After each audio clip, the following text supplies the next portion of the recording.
तो क्या आप लोग 10th के बोर्ड से डर रहे हैं? फिजिक्स में आपके मार्क्स कम आने वाले हैं, तो आ जाइए, हम आपकी तैयारी पूरी करवाएंगे। तो सबसे पहला जो टॉपिक है वो है लाइट। तो अगर हम लोग देखेंगे 10th के क्लास में, 10th के बोर्ड में जो साइंस होता है वो 80 मार्क्स का होता है, और 80 मार्क्स में 25 मार्क्स किसका होता है?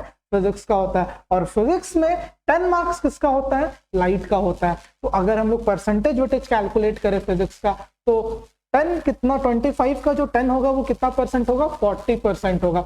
मतलब 40% मार्क्स जो है वो हमारा लाइट से ही आने वाला है। तो इसलिए जो लाइट चैप्टर है वो बहुत इंपॉर्टेंट चैप्टर है हमारे बोर्ड्स के लिए। तो लाइट में बेसिकली अपने को पढ़ना क्या होता है? लाइट में बेसिकली अपने को पढ़ना होता है reflection of light and refraction of light. तो सबसे पहले हम लोग किस चीज को पढ़ने जा रहे हैं? सबसे पहले हम लोग पढ़ने जा रहे हैं reflection of light. Reflection of light के अंदर हमारा सब टॉपिक कौन कौन सा है? तो सबसे पहला सब टॉपिक होता है बेसिक डेफिनेशन। रिफ्लेक्शन से रिलेटेड जो भी बेसिक डेफिनेशन है वो अपने को देखना है। उसके बाद रे डायग्राम देखना है। उसके बाद अपने को मिरर फॉर्मूला देखना है। मिरर फॉर्मूला से भी कुछ ना कुछ सवाल घुमा फिरा के रहेगा। उसके बाद है हमारा यूजेस ऑफ मिरर, इससे भी कुछ ना कुछ सवाल घुमा फिरा के रहेगा। और जो सबसे इंपॉर्टेंट लास्ट वाला टॉपिक है, जो कि बच्चे बहुत कम देख करके जाते हैं, लेकिन अगर उनसे इनसे सवाल आ जाता है तो वो सोचते हैं कि अरे ये सवाल तो हम लोग को पढ़ा ही नहीं गया है, वो है experiment to measure the focal length of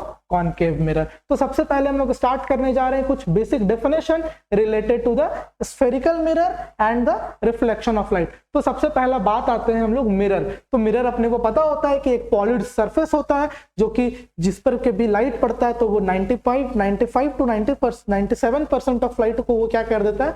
वापस बाउंस बैक कर देता है, रिफ्लेक्ट कर देता है। इसी सरफेस को हम लोग क्या बोलते हैं? इसी सरफेस को हम लोग मिरर बोलते हैं। तो मिरर हम लोग पढ़े हैं, दो तरीके का होता है, 8th क्लास में हम लोग देख चुके हैं। एक होता है प्लेन मिरर जिसका कर्वेचर सीधा होता है, वो होता है प्लेन मिरर। जिसका कर्वेचर कर्व्ड होता है वो होता है स्फेरिकल मिरर।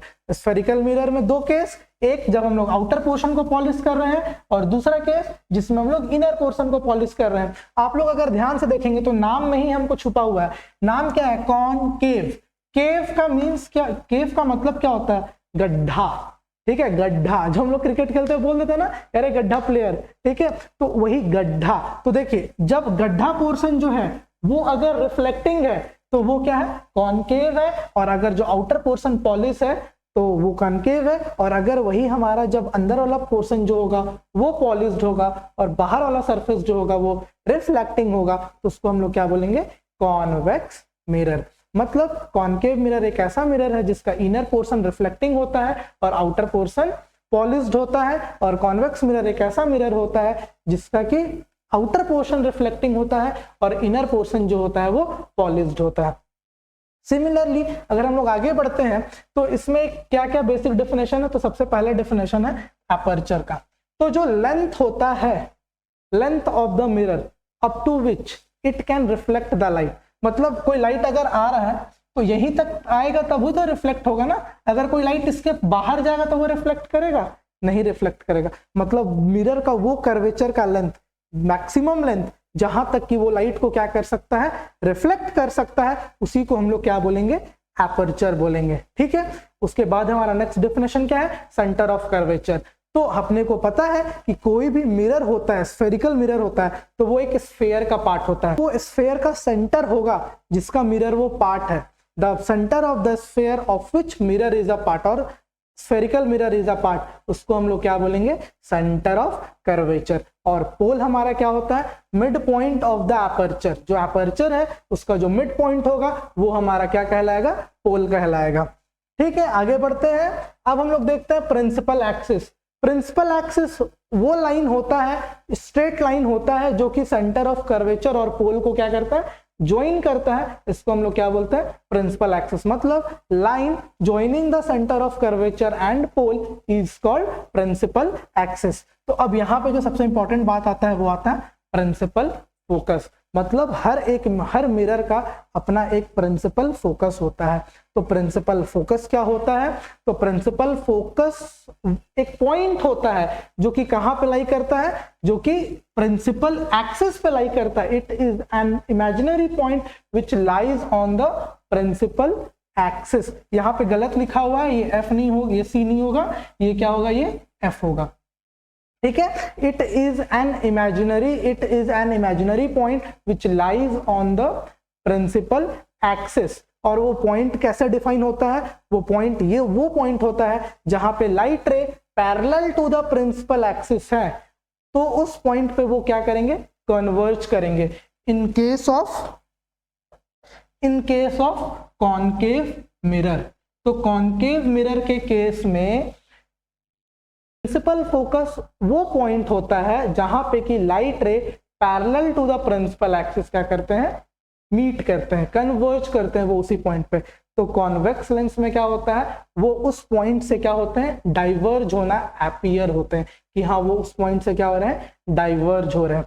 मतलब कि it is an imaginary point on the principal axis from which light ray appears to diverge. मतलब कि ये हमको ऐसा लगेगा कि इस पॉइंट से ये क्या हो रहा है, डाइवर्ज हो रहा है, तो वो उसका क्या कहलाएगा, फोकस कहलाएगा। तो यहाँ पे दो बात आता है, एक होता है आपका फोकल लेंथ, और दूसरा बात जो आएगा वो आएगा आपका रेडियस ऑफ कर्वेचर।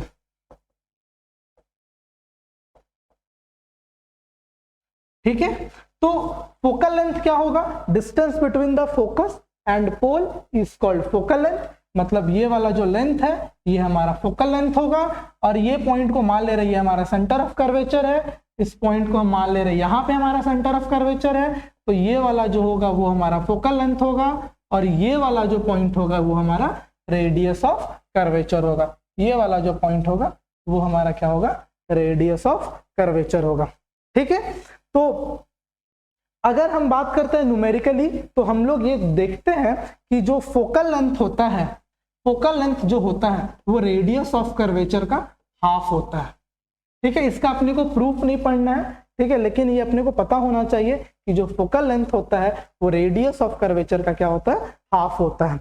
सिमिलरली अगर हम लोग आगे बढ़ते हैं कि रे डायग्राम, ठीक है, अगर अपने को रे डायग्राम ड्रॉ करना है तो उसके लिए क्या क्या रूल यूज करना पड़ेगा। तो सबसे पहला रूल, जब light ray parallel to the principal axis होता है तो ये अपने को पता है कि कॉनकेव मिरर के केस में वो कहां पे कन्वर्ज करेगा, वो फोकस पे कॉन्वर्ज करेगा, और कॉन्वेक्स के केस में वो क्या होगा कि फोकस से वो अपीयर होगा, डाइवर्ज होता हुआ। इसीलिए हम लोग कॉनकेव मिरर को कॉन्वर्जिंग मिरर भी बोलते हैं, सॉरी हाँ, कॉनकेव मिरर को कॉन्वर्जिंग मिरर भी बोलते हैं, और कॉन्वेक्स मिरर को हम लोग क्या बोलते हैं, डाइवर्जिंग मिरर बोलते हैं। ठीक है, समझ में आ रहा है, आगे बढ़ते हैं।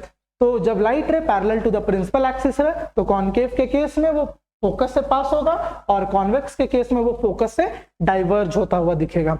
ठीक है, आप लोग अपने कॉपी में ये डायग्राम को बनाते हुए चलेंगे ताकि एग्जाम में भी बन जाए। अगर आप घर पे प्रैक्टिस नहीं करेंगे या रूम पे प्रैक्टिस नहीं करेंगे तो आप एग्जाम में जाकर के फर्स्ट अटेम्प्ट में नहीं बना सकते हैं। जब हम लोग भी बोर्ड देते थे ना तो कम से कम 2-3 बार बनाए ही थे डायग्राम को, तभी जाकर के हम लोग वेल एक्सप्लेन डायग्राम बना पाए थे बोर्ड्स में। तो आप लोग को भी घर पे बैठ के प्रैक्टिस करना ही पड़ेगा। ठीक है, दूसरा, जब लाइट रे कहां से पास हो, फोकस से पास हो, तो जब लाइट रे फोकस से पास होता है कॉनकेव के केस में तो वो क्या हो जाता है, वो parallel to the principal axis हो जाता है। ठीक है, और जब वो कॉन्वेक्स के केस में जब वो लगता है कि वो कहां पे स्ट्राइक कर रहा है, वो फोकस पे स्ट्राइक कर रहा है, तो वो कहां पे चला जाएगा, वो parallel to the principal axis चला जाएगा। समझ में आया।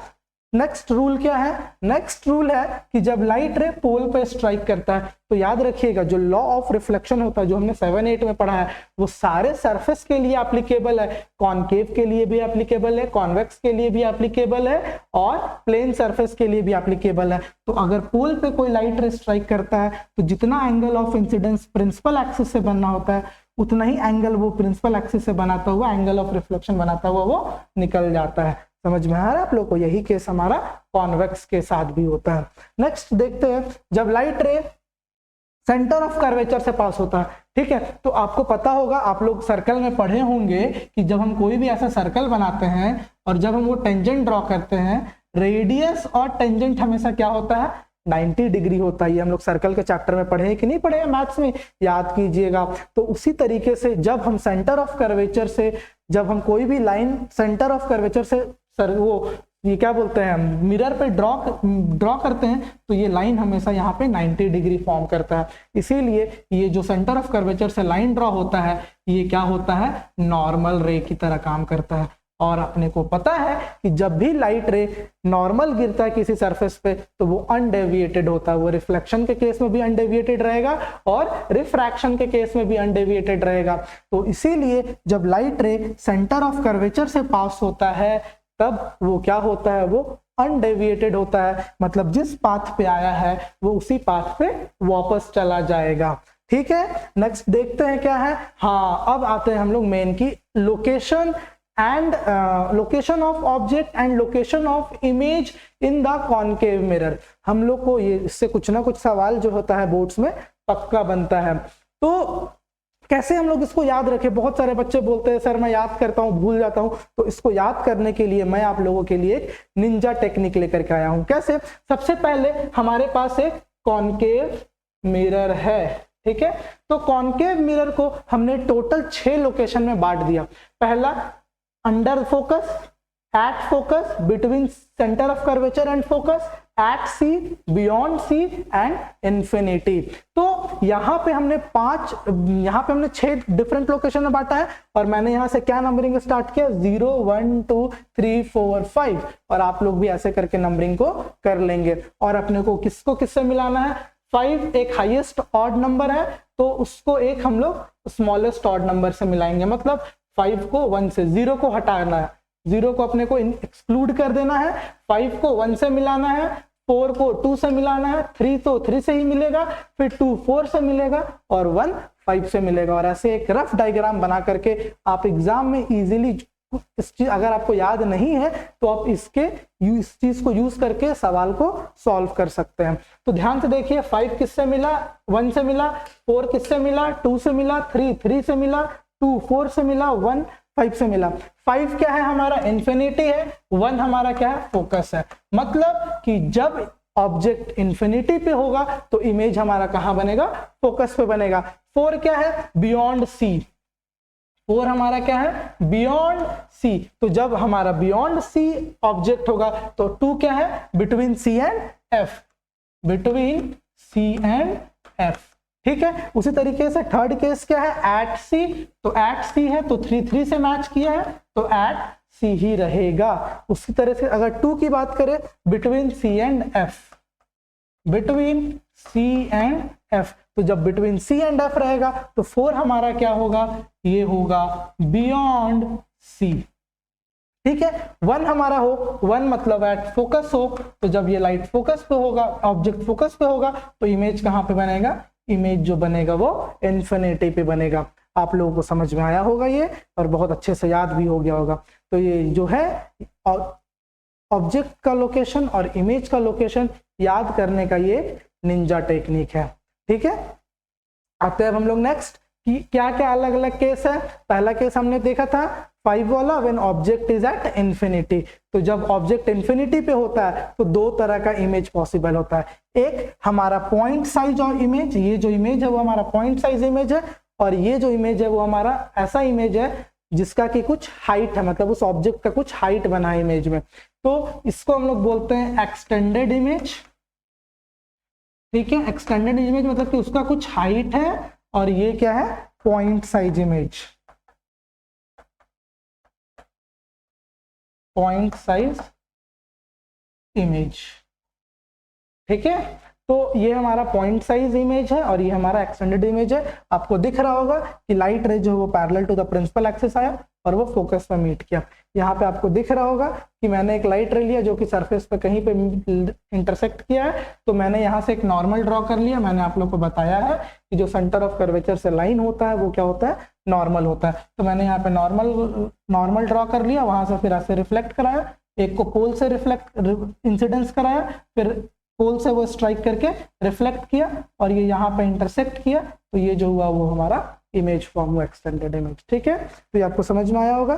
सेकंड था, सेकंड किससे मिलेगा, 5 था, 5 1 से मिला, और ये किसका 4 है, 4 किससे मिलेगा, 4 हमारा 2 से मिलेगा। तो यहाँ पे जो इमेज का नेचर होगा, इमेज का जो नेचर होगा वो कैसा नेचर का होगा, सबसे पहला होगा रियल एंड इन्वर्टेड, ठीक है। दूसरा जो बनेगा वो क्या बनेगा, हाईली डिमिनिश्ड, हाईली डिमिनिश्ड। ये किसका नेचर होगा, ये इमेज का नेचर होगा। देखिए इमेज होता क्या है, कोई भी लाइट है, जैसे मेरे ऊपर लाइट पड़ा, फिर ये लाइट हो सकता है कि मेरे से लाइट होकर के किसी मिरर पे स्ट्राइक कर रहा होगा, तो वो लाइट रे अगर एक्चुअल में या वर्चुअल में, दोनों केस में हो सकता है, या तो वो एक्चुअल में मीट कर सकता है या तो वो वर्चुअल में मीट करेगा। या तो एक्चुअल में मीट करता है तब वो रियल इमेज फॉर्म करता है, जब वो वर्चुअली मीट करता है, वर्चुअली मतलब कि वो अलग अलग चला गया, डाइवर्ट हो गया और वो पीछे एक्सटेंड करके कहीं पे मीट कर रहा है, तो वो जो इमेज होता है वो वर्चुअल होता है। मतलब लाइट रे जब एक्चुअली इंटरसेक्ट करता है तो उस टाइम रियल इमेज फॉर्म होता है। जब लाइट रे उसको हम लोग बैकवर्ड डायरेक्शन में प्रोड्यूस करा करके मिलाते हैं तो वो हमारा कैसा इमेज होता है, वो हमारा वर्चुअल इमेज होता है। तो रियल इमेज ऐसे अपने को नहीं दिखेगा, रियल इमेज अगर अपने को देखना है तो उसके लिए स्क्रीन जो होता है वो मस्ट होता है। We can't see without screen, real image can only be obtained on the screen, but virtual image can be seen without screen. तो कहाँ होता, बियॉन्ड सी, मतलब ये लोकेशन 4 था, 4 मतलब 2 से मिला, तो बिटवीन सी एंड एफ। तो आपको दिख रहा होगा ये भी एक्चुअल इंटरसेक्शन है। तो जो इमेज है उसका नेचर क्या है, इमेज का नेचर होगा रियल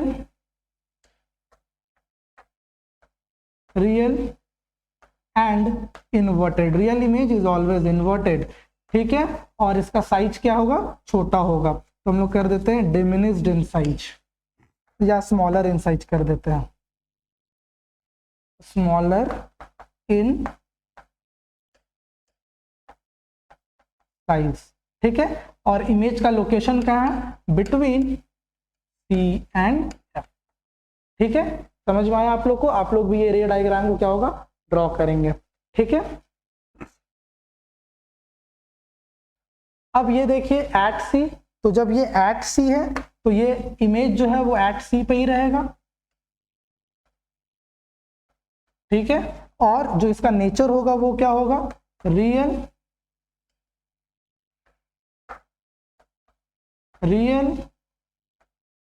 इन्वर्टेड, रियल इन्वर्टेड और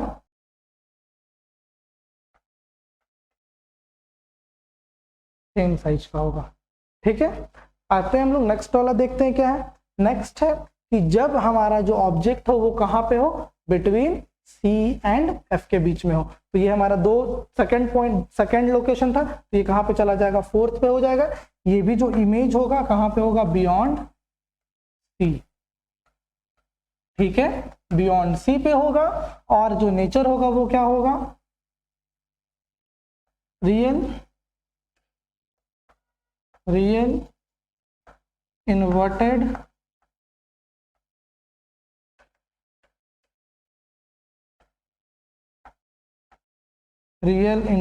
and smaller in size, sorry magnified in size.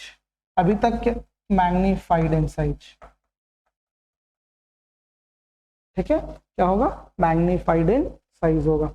Next देखते हैं, जब हमारा जो ऑब्जेक्ट है वो कहाँ पे है, फोकस पे है, तो वो तो लाइट रे जो होगा आफ्टर द रिफ्लेक्शन मीट नहीं करेगा। वो देखिए एकदम पैरेलल चला गया एक दूसरे से, इसका मतलब क्या है, पैरेलल चला गया तो ये कहाँ पे मीट करेगा, ये इन्फिनिटी पे मीट करेगा,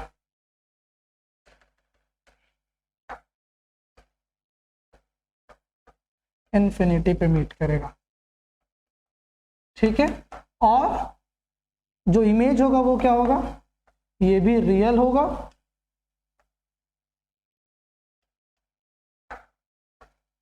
रियल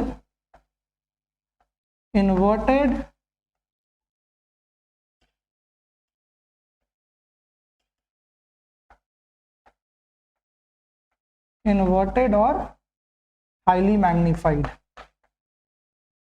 हाईली मैग्नीफाइड,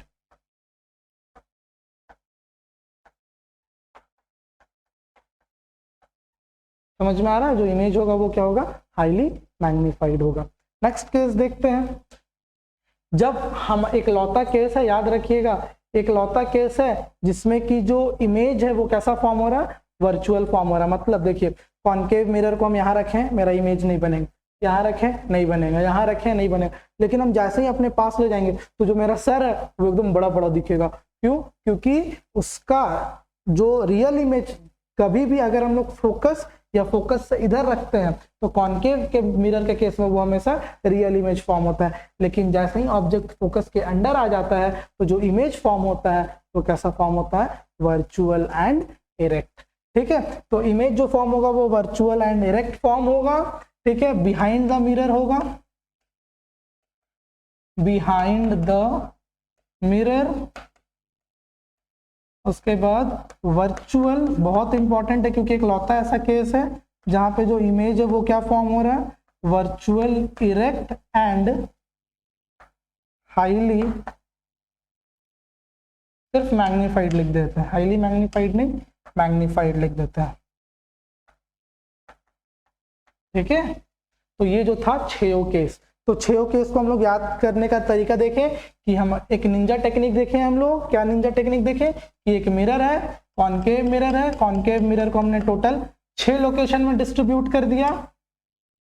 एक हमारा फोकस के अंदर, एक फोकस, एक सी और एफ के बीच में, एक सी, तो ये हो गया 0 1 2 3 4 और एक इंफिनिटी क्या हो गया 5। तो जो सबसे हाईएस्ट ऑड नंबर 5 किससे मैच करेगा, 1 से, 2 किससे मैच, 4 किससे मैच करेगा, 2 से, 3 किससे मैच करेगा, 3 से, 2 किससे मैच करेगा, 4 से, और 1 किससे मैच करेगा, 5 से। मतलब infinity, focus, beyond C, between C and F, at C, between C and F, beyond C, at F, infinity. और जब हमारा इमेज 0 पे आता है, अंडर द फोकस होता है, तो एक लौता ऐसा केस था जो इमेज था वो कैसा बन रहा था, वो वर्चुअल एंड इरेक्ट बन रहा था और मैग्नीफाइड बन रहा था। ये वाला केस बहुत इंपॉर्टेंट हो जाता है क्योंकि इसका रे डायग्राम डायरेक्ट पूछ देता है एग्जाम में।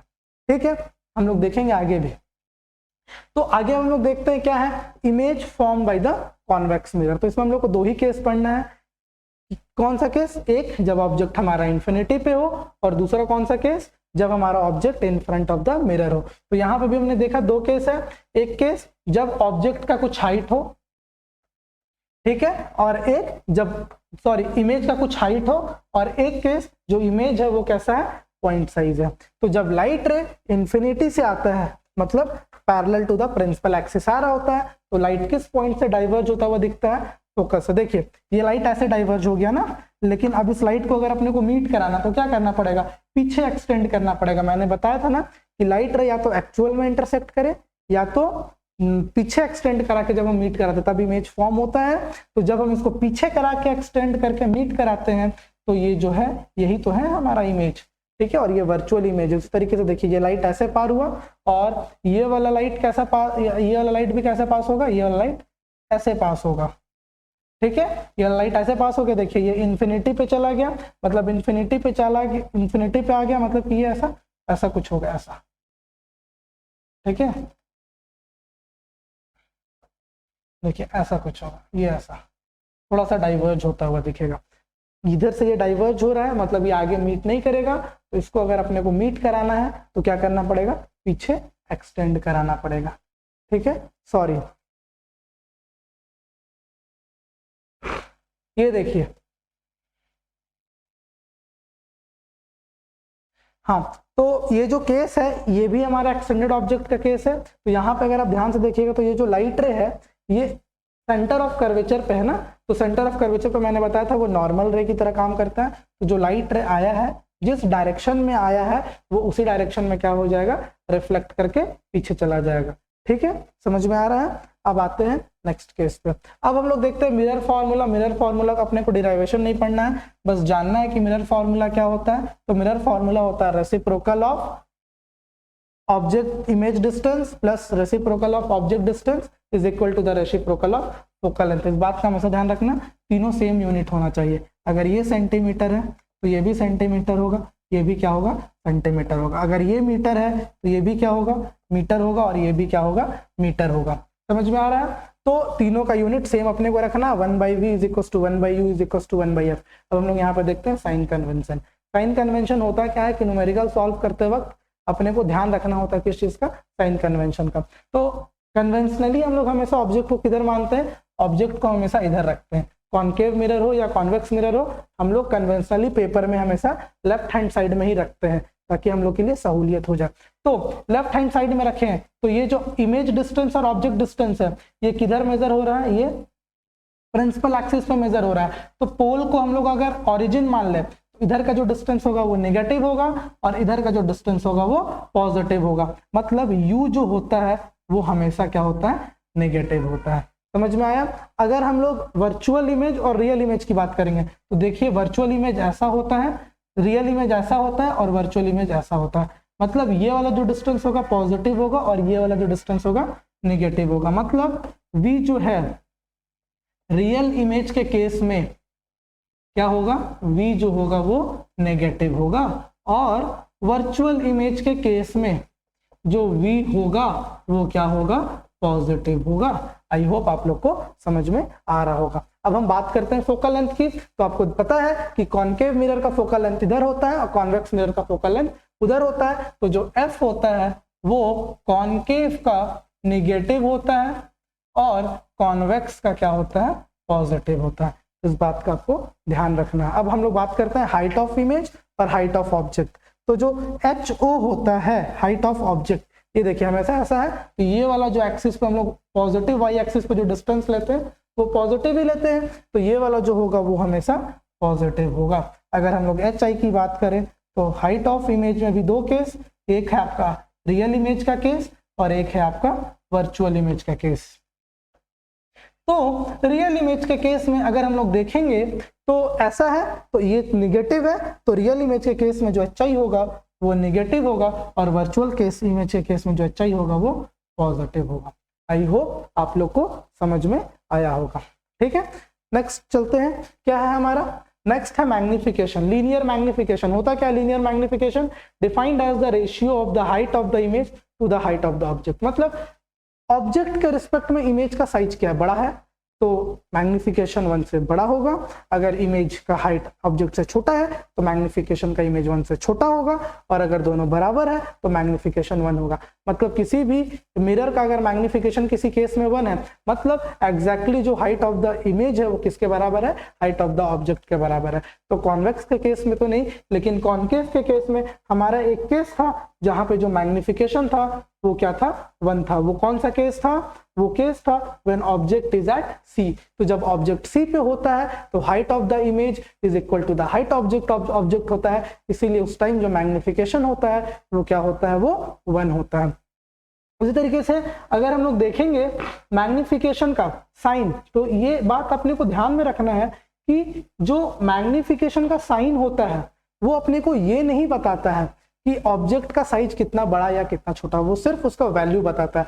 पॉजिटिव और नेगेटिव वो किस चीज पर डिपेंड करता है, whether the image is real और whether the image is virtual. जैसे अगर किसी ऑब्जेक्ट का मैग्निफिकेशन -3 कर दे तो -3 तो देखने में क्या लग रहा है कि ये तो 0 से छोटा है, तो जो इमेज का जो साइज होगा वो ऑब्जेक्ट से छोटा होगा। लेकिन नहीं, ऐसा नहीं होता। अपने को इस न्यूमेरिकल वैल्यू से मतलब है, इस साइन से मतलब नहीं है। तो साइन सिर्फ क्या बताता है, साइन ये बताता है कि weather the image is real और वर्चुअल। साइन अपने को सिर्फ यही बताता है। ठीक है, तो अगर आप ध्यान से देखिएगा HI अगर रियल के केस में ले तो HI हमारा क्या था, रियल के केस में नीचे के साइड था, तो ये जो था ये नेगेटिव था और जो HO तो हमेशा पॉजिटिव होता है। मतलब रियल इमेज का मैग्निफिकेशन जो होगा वो क्या होगा, नेगेटिव होगा। अगर हम लोग वर्चुअल इमेज के केस में ले तो जो HI होता है वो क्या होता है, पॉजिटिव होता है और HO तो हमेशा पॉजिटिव होता है। मतलब वर्चुअल इमेज का जो मैग्निफिकेशन होता है वो क्या होता है, पॉजिटिव होता है। तो अब इसको अगर हम लोग दूसरे तरीके से रिलेट करते हैं तो क्या होता है, ये माइनस साइन इसलिए लगता है ना ताकि अभी हमने देखा कि रियल इमेज का मैग्निफिकेशन हमने माइनस डिफाइन किया है और वर्चुअल इमेज का हमने मैग्निफिकेशन प्लस डिफाइन किया है। तो उस चीज को बैलेंस करने के लिए अपने को यहाँ पे क्या लगाना पड़ता है, माइनस लगाना पड़ता है। तो मैग्निफिकेशन का दूसरा फॉर्मूला भी क्या होता है, ratio of object distance image distance by the object distance, negative of the image distance by object distance magnification of mirror होता है। तो ये बात हमें याद रखें। जैसे मैंने यहाँ पे लिखा था -3, तो -3 से अपने को क्या सिग्निफिकेंस मिल रहा है? अपने को ये सिग्निफिकेंस मिल रहा है कि जो इमेज है वो रियल है और इन्वर्टेड है, और दूसरा जो साइज ऑफ इमेज है वो 3 टाइम्स इन लार्ज है। किससे? साइज ऑफ ऑब्जेक्ट से। ठीक है, आई होप आपको समझ में आया होगा। नेक्स्ट हम लोग बात करते हैं यूजेस से। यूजेस से भी कुछ ना कुछ घुमा फिरा के सवाल दे ही देता है।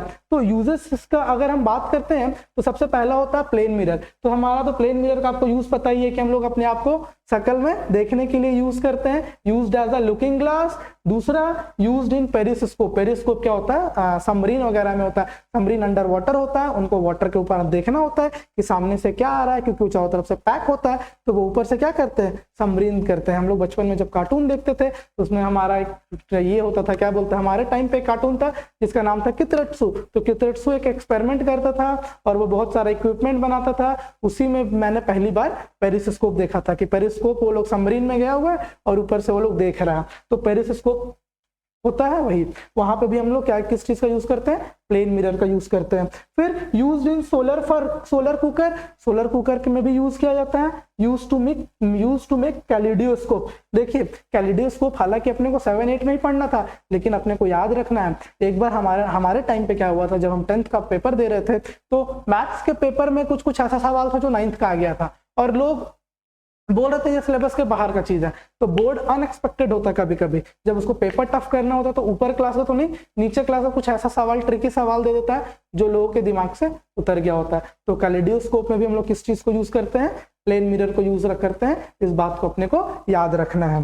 ठीक है, नेक्स्ट आते हैं कॉनकेव मिरर। कॉनकेव मिरर का यूज तो मोस्ट इंपॉर्टेंट हो जाता है। सबसे पहला सेविंग मिरर। मैंने बताया ना कि जब भी कॉनकेव मिरर होता है तो जब ऑब्जेक्ट फोकस से दूर होता है तो उस टाइम उसका कोई इमेज अपने को नहीं दिखता, क्योंकि उसको देखने के लिए अपने को स्क्रीन चाहिए। लेकिन हम जैसे ही अंडर द फोकस आते हैं तो एकदम बड़ा बड़ा दिखेगा। मतलब जो छोटा सा कैविटी है ना, अगर हम उसको अंदर से देखें तो वो कैविटी पूरा एकदम बड़ा सा दिखेगा अपने दांत का। हेड मिरर जो कोल माइंस वगैरह में हम लोग जाते हैं तो अंदर पूरा अंधेरा होता है, तो अपने हेड पे क्या रखते हैं? मिरर रखते हैं। तो उसमें भी जो रिफ्लेक्टर होता है उस मिरर का, उस हेडलाइट का जो रिफ्लेक्टर होता है वो कैसा होता है? वो कॉनकेव मिरर का बना होता है। ऑप्थेल्मोस्कोप। ऑप्थेल्मोस्कोप क्या होता है ना? ऑप्थेल्मोस्कोप कुछ एक ऐसा इक्विपमेंट होता है, ठीक है, और इसका यूज हम लोग कहाँ पे करते हैं ना? इसका यूज हम लोग करते हैं हमारे रेटिना को देखने के लिए। हम नहीं करते हैं, जो डॉक्टर्स होते हैं वो करते हैं हमारे रेटिना को देखने के लिए। तो वो यहाँ से लाइट पास कराते हैं, एक छोटा सा होल होता है और वो कॉनकेव मिरर का बना होता है, और वो जो लाइट होता है वो सारा जाके कहाँ कन्वर्ज कर जाता है? रेटिना पे, और रेटिना का इमेज बनता है, और फिर डॉक्टर रेटिना में जो भी अगर कुछ प्रॉब्लम है उस चीज को डिटेक्ट कर पाते हैं। ऑप्थेल्मोस्कोप। Astronomical telescope. अपने को पता है ना कि जो एस्ट्रोनॉमिकल टेलीस्कोप होता है वो बहुत दूर से प्लैनेट से लाइट आ रहा होता है, उसको किसी एक पॉइंट पे कन्वर्ज करा के फिर उसको इमेज बनाना होता है। तो अपने को पता है कि जो बेस्ट कन्वर्जिंग मिरर है वो कौन सा है? कॉनकेव मिरर है। तो इसीलिए वहां पे भी एस्ट्रोनॉमिकल टेलीस्कोप में भी हम लोग क्या यूज करते हैं? हम लोग कॉनकेव मिरर यूज करते हैं। नेक्स्ट है हमारा सोलर फर्नेस। सोलर फर्नेस में भी बहुत सारा लाइट को एक साथ कन्वर्ज करना होता है, इसीलिए हम लोग वहां पे भी क्या करते हैं? तो हमारा फिर ऑटोमोबाइल का जो हेडलाइट होता है उसके भी रिफ्लेक्टर में होता है, ये भी अपने को याद रखना। ऑटोमोबाइल हेडलाइट रिफ्लेक्टर, ठीक है, इसमें भी अपने को क्या यूज करना होता है? इसमें भी अपने को कॉनकेव मिरर यूज करना होता है। नेक्स्ट है हमारा कॉन्वेक्स मिरर। तो नेक्स्ट है हमारा कॉन्वेक्स मिरर। तो कॉन्वेक्स मिरर कहाँ यूज होता है? सनग्लासेस में यूज होता है। दूसरा rear view mirror in the automobile, इसको भी अपने को मोस्ट इंपॉर्टेंटली याद रखना है। फिर used as the security purpose. Security purpose से होता है कि जैसे कि हम लोग को बहुत ज्यादा एरिया को बहुत छोटे से मिरर में दिखाना है, तो वहां पे सिक्योरिटी पर्पस से हम लोग कौन सा मिरर लगाएंगे? कॉन्वेक्स मिरर लगाएंगे। यूज्ड इन डिफरेंट बिल्डिंग, मतलब कि बिल्डिंग इंस्टीट्यूट में क्या होता है ना, देखिए जैसे एक दरवाजा इधर है और एक दरवाजा उधर है, दोनों तरफ से लोग आ रहे हैं, तो वो आपस में क्या हो सकते हैं? टकरा सकते हैं। तो इसीलिए सामने क्या लगा दिया जाता है? एक बड़ा सा कॉन्वेक्स मिरर लगा दिया जाता है, ताकि उधर से आने वाले लोग को इधर से आने वाले लोग दिख जाए और इधर से आने वाले लोग को उधर से आने वाले लोग दिख जाए। तो इससे क्या होगा? उनका जो हेड टू हेड कॉलिजन है वो क्या हो जाएगा? नहीं होगा। इसीलिए हम लोग बिल्डिंग में, बड़े बड़े इंस्टीट्यूट में, या बहुत सा ऑफिस, गवर्नमेंट ऑफिस भी होता है जिसके सामने हम लोग क्या लगाते हैं? कॉन्वेक्स मिरर लगाते हैं, ताकि उधर से आने वाले लोग और इधर से आने वाले लोग दोनों आपस में टकराए ना, उनका कोलिजन प्रिवेंट करने के लिए हम लोग वहां पे वो मिरर लगाते हैं। ठीक है, नेक्स्ट है हमारा जो सबसे इंपॉर्टेंट बात है वो क्या है, experiment to measure the focal length of a concave mirror. तो इसमें हम लोग करते क्या है, इसमें सबसे पहले अपने को क्या क्या चाहिए, तो सबसे पहले तो भाई साहब जिसकी शादी हो रही है वो लड़का तो चाहिए ही चाहिए, तो हम किसका फोकल लेंथ मेजर कर रहे हैं, कॉनकेव मिरर का फोकल लेंथ मेजर कर रहे हैं, तो अपने को कॉनकेव मिरर तो चाहिए ही चाहिए। तो कॉनकेव मिरर को हम रखेंगे किस पे, तो उसके लिए हम लोग को अपने को एक मिरर का स्टैंड चाहिए और मिरर का होल्डर चाहिए। तो ये है हमारा मिरर का स्टैंड और ये है हमारा मिरर का होल्डर। तो mirror stand, mirror holder, concave mirror, ये कंफर्म हो गया। उसके बाद एक हमारा मेजरिंग स्केल चाहिए जो कि जिससे कि हम डिस्टेंस को क्या कर पाए, मेजर कर पाए, और फिर स्क्रीन चाहिए और स्क्रीन का स्टैंड चाहिए। ठीक है, यहां तक तो कोई दिक्कत नहीं है, मेजरिंग ये तो था हमारा ऑब्जेक्ट रिक्वायर्ड। तो हम यहाँ पे करते क्या है ना कि यहाँ पे किस किस बात का ध्यान रखना होता है कि हम लैब में एक टेबल के ऊपर रख दिए कॉनकेव मिरर को, ये जो डिस्टेंस होना चाहिए ये कम से कम 10 मीटर होना चाहिए। ठीक है, 10 मीटर से ज्यादा ही, 10 मीटर कम से कम होना चाहिए। ठीक है, तो हालांकि एनसीईआरटी में ये डेटा नहीं लिखा हुआ है इसीलिए ये 10 मीटर वाला आने का चांसेस ये नहीं देंगे वो लोग, लेकिन मैं बता रहा हूँ कि मिनिमम कितना डिस्टेंस होना चाहिए मिरर और डिस्टेंट ऑब्जेक्ट के बीच में, 10 मीटर का डिस्टेंस होना चाहिए। तो 10 मीटर से दूर का हम कोई ऑब्जेक्ट लेंगे, अब ये नहीं कि 100 मीटर का ले लें, कम से कम 15-20 मीटर ऐसा हम ले सकते हैं, मतलब दूर का कोई ट्री ले सकते हैं मान के चलिए। तो दूर का मैंने एक ट्री ले लिया। और एक और इम्पॉर्टेंट बात, नॉन लुमिनियस ऑब्जेक्ट लेना है। नॉन लुमिनियस ऑब्जेक्ट मतलब एक ऐसा ऑब्जेक्ट जिसके पास खुद का लाइट ना हो, जहां एक ऐसा ऑब्जेक्ट को अपने को चूज करना है जिसपे दूसरे जगह से लाइट आकर के क्या हो, टकरा रहा हो और फिर वहां से लाइट आ रहा हो। जैसे यहाँ पे हम कोई ऐसा बिल्डिंग नहीं ले सकते हैं जहां पे पूरा लाइटनिंग लगा हो, हम यहाँ पे एक बल्ब नहीं ले सकते हैं, यहाँ पे हम एक कैंडल नहीं ले सकते। मतलब एक अपने को एक ऐसा ऑब्जेक्ट लेना है जो कि नॉन लुमिनियस हो, जिसका कोई अपना इमेज, जिसका कोई अपना लाइट ना हो। तो यहाँ पे मैंने एक ट्री लिया, ट्री पे किसका लाइट गिर रहा होगा, सन का लाइट, फिर वो सनलाइट टकरा करके इधर आया। तो अपने को हम एक स्क्रीन पे रखना है ताकि वो जो ट्री है उसका एक शार्प इमेज अपने को मिल जाए। तो शार्प इमेज मिल गया तो ये मिरर हो गया, ये स्क्रीन हो गया, इसके बीच के डिस्टेंस को हम लोग क्या करेंगे, मेजर कर लेंगे। ठीक है, तो ये जब हम लोग मेजर करेंगे तो यही जो होगा वो हमारा क्या कहलाएगा, फोकल लेंथ ऑफ, वही हमारा जो होगा focal length of the concave mirror. तो ये अपने को कितनी बार रिपीट करना है, ये अपने को कम से कम 3 बार रिपीट करना है। ठीक है, और 3 बार रिपीट करने के बाद, जैसे मान लेते हैं पहले बार में फोकल लेंथ 10 सेंटीमीटर आ गया, दूसरी बार में अपने पास फोकल लेंथ आ गया 11 सेंटीमीटर, तीसरी बार आ गया 10 सेंटीमीटर। तो कम से कम 3 बार इसको रिपीट करना है। और उसके बाद फिर हम लोग फोकल लेंथ को डिटरमाइन करने के लिए क्या करेंगे, इन तीनों का एवरेज ले लेंगे। तो जो उसका एवरेज होगा उसी को हम लोग क्या मान लेंगे, फोकल लेंथ मान लेंगे। ठीक है, तो ये था हमारा बेसिक रिफ्लेक्शन ऑफ लाइट से रिलेटेड। आई होप आप लोग लिख करके पूरा समझे होंगे। ठीक है, बस देखना नहीं है आप लोग को, अगर अपनी तैयारी पूरी करनी है तो आप लोग को लिख करके ही करना पड़ेगा। अगर आप प्रैक्टिस नहीं करेंगे तो आपको 100% मार्क्स नहीं आएगा। There is no substitute of hard work. ठीक है, प्रैक्टिस का कोई सब्स्टिट्यूट नहीं है। ठीक है, unless and until you are an extraordinary mind. ठीक है, नेक्स्ट बात करते हैं हम लोग, क्वेश्चन को देखते हैं। तो सबसे पहला तो है draw the following diagram in your answer book and show the formation of image of the object A B का with the help of footer. ये तो अपने को पता ही है ये कैसा मिरर है, ये एक कॉनकेव मिरर है, इसके फोकस के अंदर हमने ऑब्जेक्ट रखा है। तो हमारा रे डायग्राम जो बनेगा वो कैसा बनेगा, एक पोल से ऐसा लाइट आएगा जो कि कहां से पास करेगा, फोकस से पास करेगा। एक हम ऐसा करेंगे, अब ये लाइट रे ऐसा डाइवर्ज हो गया, हम इसको पीछे प्रोड्यूस करेंगे और ये जहां पे मीट करेगा यही हमारा क्या होगा, इमेज होगा, ए डैश एंड बी डैश। ठीक है, तो जो हमारा इमेज होगा वो वर्चुअल होगा, इरेक्ट होगा और मैग्नीफाइड होगा, इनलार्ज्ड होगा। नेक्स्ट देखते हैं, what is the nature of the image form by a concave mirror if the magnification produced by the mirror is +3। अब मैंने बताया ना था ना, ये +3 और -3, -4, +5 का बहुत बड़ा रोल होता है। +3 का मतलब, प्लस का मतलब हो गया जो इमेज है वो क्या है, वर्चुअल एंड इरेक्ट है। ठीक है, और +3 का मतलब क्या हो गया कि जो इमेज है वो इनलार्ज है, किससे, ऑब्जेक्ट से। Image is enlarged. ठीक है, ऑब्जेक्ट से वो क्या है, इनलार्ज्ड है।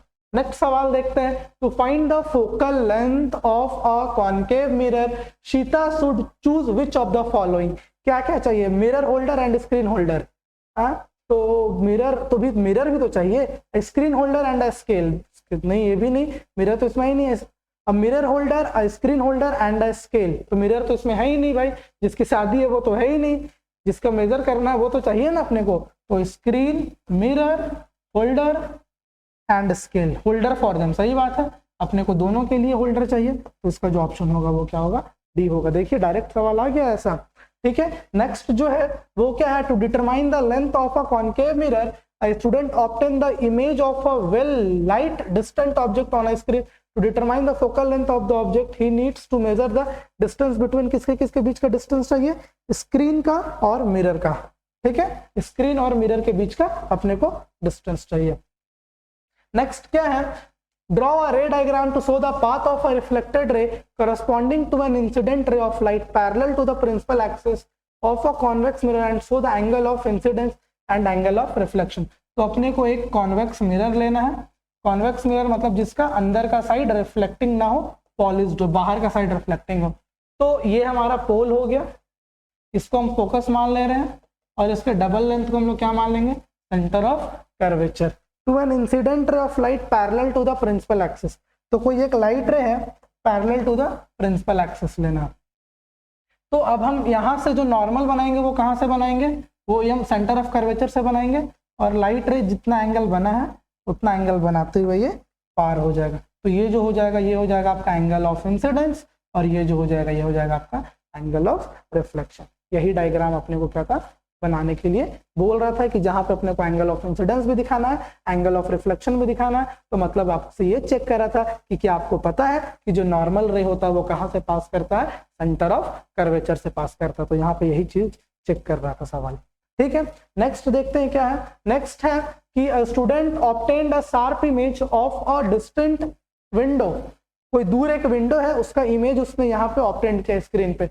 अब हमको लगता कुछ ज्यादा पढ़ने की जरूरत नहीं, हम डायरेक्टली आंसर पढ़ते हैं। Which of the following distance should he measure to get the focal length of the mirror, मतलब फोकल लेंथ क्या होगा, यहां से यहां तक का डिस्टेंस होगा, मतलब ms, समझ में आया, मिरर और स्क्रीन के बीच का डिस्टेंस ही तो फोकल लेंथ होगा। नेक्स्ट देखते हैं क्या है, to determine the approximate value of the focal length of a given concave mirror you focus the image of a distant object formed by the mirror on a screen, the image obtained as compared to the object is always, ठीक है। तो distant object का जो image होगा वो हमेशा क्या होगा, इरेक्ट, इन्वर्टेड एंड डिमिनिश्ड, ठीक है, इन्वर्टेड और हमेशा छोटा और इन्वर्टेड होगा, ठीक है। अब हम लोग देखते हैं next, the laws of reflection. हमको पता है कि हर सरफेस के लिए लॉज ऑफ रिफ्लेक्शन क्या होता है, एप्लीकेबल होता है, ठीक है। नेक्स्ट जो है, when an object is kept within the focus of a concave mirror and in large image is formed and behind the mirror, this is virtual and erect, ठीक है। नेक्स्ट जो है, in which of the following is a concave mirror is used, solar cooker, rear view mirror in vehicle, इसमें कौन सा mirror use होता है, convex mirror use होता है। अ सेफ्टी मिरर शॉपिंग मॉल, यहां भी कॉन्वेक्स मिरर यूज होता है। इन view full size image of distinct all tall building, ये भी कॉन्वेक्स मिरर यूज होता है। तो ये जो सोलर कुकर में है हमारा कौन सा मिरर यूज होगा, कॉनकेव मिरर यूज होगा, ठीक है। नेक्स्ट जो है कि अब फॉर द डायग्राम सोन, ठीक है, ये डायग्राम अभी हमने देखा था अंडर द फोकस, तो इमेज बनेगा वर्चुअल, इरेक्ट और हाईली इनलार्ज। तो डायरेक्टली साइन देखते हैं, which will be convention for the magnification. तो मैग्निफिकेशन का साइन जो होगा वो पॉजिटिव होगा और मोर देन 1 होगा, समझ में आया। नेक्स्ट है हमारा कि if the radius of curvature of a converging mirror, मतलब रेडियस ऑफ कर्वेचर क्या दिया हुआ है, 30 सेंटीमीटर। कॉन्वर्जिंग मिरर है मतलब कि वो कॉनकेव मिरर है, कॉनकेव मिरर का रेडियस ऑफ कर्वेचर क्या होता है, नेगेटिव होता है, मतलब -30 सेंटीमीटर, मतलब फोकल लेंथ क्या हो जाएगा, -15 सेंटीमीटर, ठीक है। Should be place so that obtained a virtual image, तो अपने को वर्चुअल इमेज ऑब्टेन करना, मतलब कि अपने को वो 15 सेंटीमीटर से अंदर रखना होगा, मतलब 0 and 15 सेंटीमीटर। कोई दिक्कत है यहाँ तक। नेक्स्ट देखते हैं क्या है सवाल, A student want to project the image of a candle flame on a screen 90 centimeter in front of a mirror by keeping the flame at a distance of 15 centimeter। मतलब कि एक हमारे पास कॉनकेव मिरर है, ठीक है, concave mirror से 90 centimetre पे screen रखा गया है, स्क्रीन रखा गया है 90 सेंटीमीटर पे, बाय कीपिंग अ फ्लेम, और एक फ्लेम रखा गया है, कहाँ पे रखा गया है फ्लेम? फ्लेम रखा गया है 15 सेंटीमीटर पे, ठीक है, 15 सेंटीमीटर पे रखा गया है, और ये जो है ये आपका क्या है 90 सेंटीमीटर। तो हम लोग यहाँ पे तो सबसे पहले क्या करते हैं, सबसे पहले हम लोग फोकल लेंथ कैलकुलेट कर लेते हैं, ठीक है, बाकी हम लोग जो जो सवाल होगा उसका हम लोग आंसर कर देंगे। तो यहाँ पे अगर हम देखें तो u क्या हो जाएगा -15 सेंटीमीटर, v क्या हो जाएगा -90 सेंटीमीटर, क्योंकि दोनों इसी साइड है। तो अब देखिए जब भी हम मिरर फॉर्मूला को यूज करते हैं ना, तो जो पता है हम लोग उसी का साइन कन्वेंशन लेंगे, जो नहीं पता है उसका साइन कन्वेंशन से अपने को मतलब नहीं है, जो नोन क्वांटिटी है उसी का साइन कन्वेंशन क्या है अपने को लेना है। तो क्या हो जाएगा 1/v plus 1/u is equal to 1/f। तो 1/v क्या हो जाएगा -1/90 minus 1/15 is equal to 1/f। तो 15 और 19 का 90 कैल्शियम 90 ही हो जाएगा, और 56 जा 90 तो ये हो जाएगा -6, सॉरी ये हो जाएगा -1, ये हो जाएगा -6 इज इक्वल टू f। तो f का वैल्यू क्या आ गया, f का वैल्यू आ गया -90/7 सेंटीमीटर, ठीक है। तो ये अपने को फोकस आ गया, ठीक है। Suggest the type of mirror he should use, तो ऑब्वियसली ये कौन सा मिरर अपने को यूज करना है, कॉनकेव मिरर यूज करना है, ठीक है, इन फ्रंट, ठीक है। Determine the linear magnification in this case, तो लीनियर मैग्निफिकेशन क्या हो जाएगा -v/u, तो -v क्या हो जाएगा माइनस ऑफ 90 बाई -15, मतलब ये माइनस माइनस कैंसिल, मतलब -6, ठीक है। Find the distance between the object and image, तो ऑब्जेक्ट और इमेज ये 15 है, ये 90 है, तो 90 - 15 कितना हो जाएगा आपका 75 सेंटीमीटर हो जाएगा, ठीक है। तो ये क्या हो गया आपका 75 सेंटीमीटर हो गया। Draw a ray diagram to show the image formation, देखिए अगर आप ध्यान से देखिएगा तो 90/7, तो 90/7 को अगर हम लोग लिखेंगे तो 90/7 को हम लोग क्या लिख सकते हैं 7 1 जा 7 कैरी ओवर 2, 7 2 जा 14 12, और उधर कितना कैरी ओवर बचा 6/7 -12 6/7 सेंटीमीटर, ये आ रहा है ना, मतलब 12 पॉइंट कुछ कुछ सेंटीमीटर पे होगा फोकल लेंथ, और 15 सेंटीमीटर पे है। और ये अगर हम लोग ध्यान से देखें तो ये जो u है फोकल लेंथ से दूर है और सेंटर ऑफ कर्वेचर से पहले है, मतलब कि अपने को कौन सा रे डायग्राम बनाना है बिटवीन C एंड F का क्या करना है अपने को रे डायग्राम बनाना है। तो बिटवीन C एंड F का अपने को रे डायग्राम बनाना है, तो बिटवीन C एंड F जो है वो कौन सा रे डायग्राम है between C and F, between C and F, तो अपने को ये वाला क्या है रे डायग्राम क्या है ड्रॉ करना है, ठीक है। तो आई होप आप लोग को ये जो पूरा सेशन था बहुत अच्छा लगा होगा। अगर आप लोग को रिफ्रैक्शन जल्दी से जल्दी चाहिए तो प्लीज इस वीडियो को लाइक कीजिएगा और कमेंट कीजिएगा, और दूसरे चैप्टर्स करंट इलेक्ट्रिसिटी और magnetic effect of electric current का पूरा 1 शॉट रिवीजन डाला हुआ है, आप लोग जा करके पहले उसको देख लीजिए, मैं उस पर प्रैक्टिस क्वेश्चन भी करा दूंगा, ठीक है। थ्योरी नहीं कराऊंगा क्योंकि थ्योरी ऑलरेडी मैंने वहां पे सारा डिस्कस कर चुका है, मैं सिर्फ प्रैक्टिस सेशन लेकर आऊंगा ताकि आप लोग अपने बोर्ड्स के एग्जाम के लिए 100% तैयार हो जाए। थैंक यू वेरी मच बच्चा लोग।